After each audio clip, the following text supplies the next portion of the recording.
It's cold at the Hunts Point Food Distribution Center, even in the summer. The carcasses have to be kept refrigerated, after all, even though it's usually only a matter of hours between when the meat arrives and when it leaves again. The complex is unimaginably sprawling. The meat co-op alone, a conglomeration of 52 companies occupying 60 acres.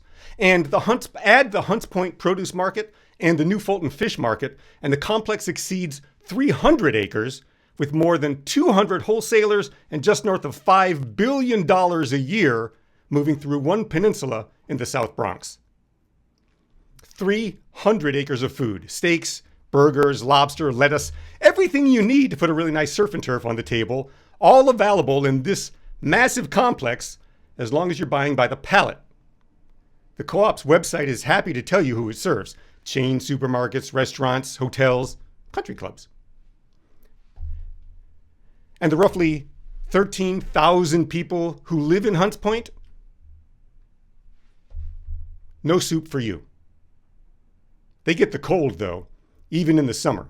Refrigeration units for the distribution center run on diesel all night long, making the neighborhood noisy and noxious, which is why the plan to rebuild the produce market lists cleaner air as one of its selling points. But for now, as it has for decades, the neighborhood breathes the exhaust of the machinery that keeps the rest of the city's dinner fresh. And what are the workers? Take Joe, for example. He's been working at the meat co-op since midnight, moving pallets of chicken he and his family will never taste, and he still has to stop somewhere else on the way home to figure out dinner. At least the commute gives him that chance. Now, say you live 4 blocks from the gate instead. You can hear the distribution market trucks from your kitchen. You have no commute, so groceries become their own errand. On Saturday, you take your folding cart, hop on the bus, cross the borough, sometimes even leaving it entirely, and bring home whatever you can carry next. And then the next Saturday, you get up and you do it all again, even though there's plenty right in your backyard. The trucks start rolling around 3 in the morning, out onto Food Center Drive toward Manhattan, Queens, Westchester, and half the East Coast. They pass apartment buildings on their way, where roughly 2 of every 3 households are on food assistance. Everything gets delivered. It just doesn't get delivered here. Now, I often want to blame a villain for situations such as this. An evil grocery chain, maybe, or a room full of cigar-smoking, handlebar-mustachioed Gilded Age robber barons deciding over brandy that the South Bronx would feed everybody else and eat last. But the reality is even worse, because no single person did this. An entire system did. The produce market came to Hunts Point in 1967 on purpose, and at the time it was good news. It provided, and it continues to provide, thousands of really good jobs, most of them going to people who live in the borough. It was built on land already designated for heavy industry, which is why it's nearly impossible to build a supermarket there. Escalating real estate costs followed, and then, of course, 100 reasonable decisions were made by people who did not live on the block or anywhere near the Bronx. Somewhat disturbingly, every one of those decisions worked. The distribution center does what it was built to do magnificently, on a scale almost nobody in the city can imagine. But it was not built to serve groceries to the local neighborhood. So, the city's proposing to fund a grocery store, 20,000 square feet of it, at a development called the Peninsula in Hunts Point. It's a neighborhood with exactly 1 full-service supermarket within a quarter mile of the site, and a poverty rate of 36%. That's double the citywide rate. And across the South Bronx, the mayor's office estimates that 77% of households struggle to afford basic necessities. The peninsula is being built on the site of Spofford, an old juvenile detention center. A jail becoming a grocery store is the kind of thing I'd probably cut from a screenplay for being too literal. But this is the kind of conversion I consider a win. The city's proposing to cover rent and property taxes, while private operators run the day-to-day operations under the city's pricing rules. July's announcement set the discount at 30% on meat, produce, and most of what you actually need to put in a cart, not only to feed, but to nourish your family. The store is set to open in 2027, so it doesn't exist as I'm talking about this. The council still has to approve the money, and nobody has bought so much as a single tomato yet.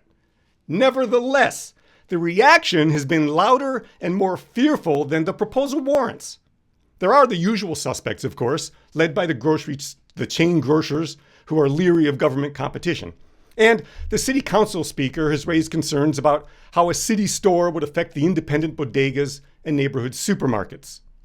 Small business groups agreed, claiming they already operate on razor-thin margins. Inna Vernikova represents a different kind of dissent. She's a city councilwoman born in Soviet Ukraine, and she said that, quote, utopian-sounding policies lead to breadlines, desolation, no choice, and no opportunity. She's not protecting a market position. She's telling us that she has watched a government promise to feed its people, and she remembers that it did not. And worse. Even those of us who matured in the United States assume that anything being offered for noticeably less than the going rate is evidence that we're being scammed or that the system is broken. Cheap bread signals a struggling state. Free bread must mean a collapsed one. The moment a price drops below what the market says it should be, we stop looking for generosity and start looking for a catch. Well, guess what? Things weren't so different in a Babylonian market 2,500 years ago. Just picture it. Stalls selling wool, barley, dates, dried fish from the river, jars of sesame oil, and this unfiltered beer that was drunk through a straw to avoid the thick layer of muck on top. Donkeys, dust, beer muck. A few thousand people doing business at once. And underneath it all, men were shouting prices. You've heard them your whole life, so they barely register anymore. Today only, 2 measures for the price of 1, provided the first weighs at least half a shekel, and provided you buy from me again next month. And then hundreds more just like it. But then, cutting through the noise, a voice you don't recognize. Come and get what you need. No silver required. I don't even own a scale. Isaiah writes, all of you who are thirsty, come to the water. Whoever has no money, come, buy food and eat. Without money, at no cost, buy wine and milk. Why spend money for what isn't food and your earnings for what doesn't satisfy? Listen carefully to me and eat what is good. Enjoy the richest of feasts. The man doing this shouting is not the Isaiah who walked around 8th century Jerusalem. Chapter 55 belongs to a later voice in the same scroll, writing from inside the exile to people who'd been in Babylon long enough to have grandchildren there. And frankly, they were doing all right. They weren't necessarily thriving, although that depends on one's definition of thriving, but they were settled. They were farming, trading, running businesses, and paying taxes to the empire that had hauled them there. And when the road home finally reopened, plenty of them stayed in Babylon. So this second Isaiah is not preaching to starving people. He's preaching to people with full bellies who eat regularly. What the people lost in exile was not food, but a set of claims about food that have never materialized in any market. Those claims are plainly declared in Torah. You have to work pretty hard to miss them, really. Don't harvest to the edge of your field. Don't go back for what you dropped. Leave what falls off the vine. Shake the olive tree once, then walk away and leave the rest on the branch. A farmer reads that and hears malpractice. A landowner reads it and hears lost profit. Both reactions are perfectly normal because what Torah describes is a standing instruction to leave money on the table every season on purpose. Because whatever's left standing after the harvest belongs to the poor and the immigrant. The Bible is clear that this is not charity. It's an obligation. Charity means you decide who to help. Torah says you don't. You don't get a vote on who shows up at the edge of your field or on whether they strike you as sufficiently grateful or deserving. Your responsibility is to make sure there's something there for them to eat. That's an incredible demand. And it's really only the beginning. From the perspective of anyone hoarding assets, it gets worse because every 7th year, debts are supposed to be released, and every 50th, land is supposed to be returned to the family that lost it. These ancient instructions did far more than force people to provide free food. They made some food unownable. Permanently. by covenant. Regardless of how the harvest came in or how the landowner happened to be feeling that season, some food always belonged to the poor and the immigrant. Israel kept those claims badly, and Amos and Micah call it out. But badly kept is not the same as non-existent. In Babylon, those requirements simply did not apply. The only claim anyone had on a sack of barley was silver on a scale. That's the world the shouting second Isaiah walks into. He's not running a food pantry, but making a claim about what food is for in a city where that claim has no legal standing whatsoever. And most of the people listening had never lived anywhere that it did. And then Isaiah turns around and asks, why do you spend money for what isn't food? And your earnings for what doesn't satisfy? In Hutt's point, that verse kind of describes the block, 300 acres of it, rolling out of the gate at 3 every morning.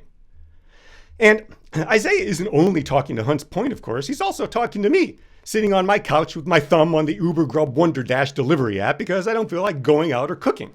I hit some buttons and I wait for a stranger on a moped who hangs a plastic sack of food over his handlebars. And by the time he arrives, he's handing me a wet, windblown bag of something cold and goopy that might have been what I ordered, but I won't remember eating it by tomorrow anyway. And hey, at least he brought me the wrong drink.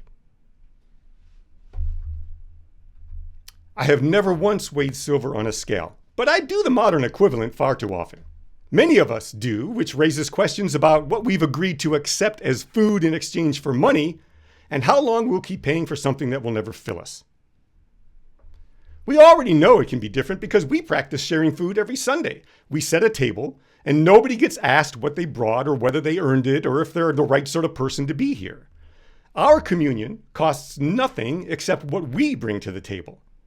And it's never once occurred to me to check that offer for a catch or to look for an underlying scam. Among people who already agree, a church, a food bank, I can fulfill Isaiah's call to feed everyone for free. Everywhere else, I keep running into the suspicion of anything offered for free. If I hand a hungry person a sandwich, I'm generous. If I suggest we do that at scale with food that's already sitting 3 blocks away, I'm a Soviet. Meanwhile, everything gets delivered.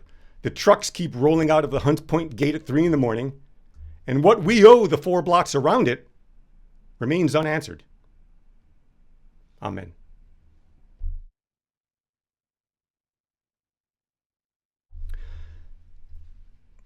Our question to consider is, how do we help people believe that groceries shouldn't need to be earned?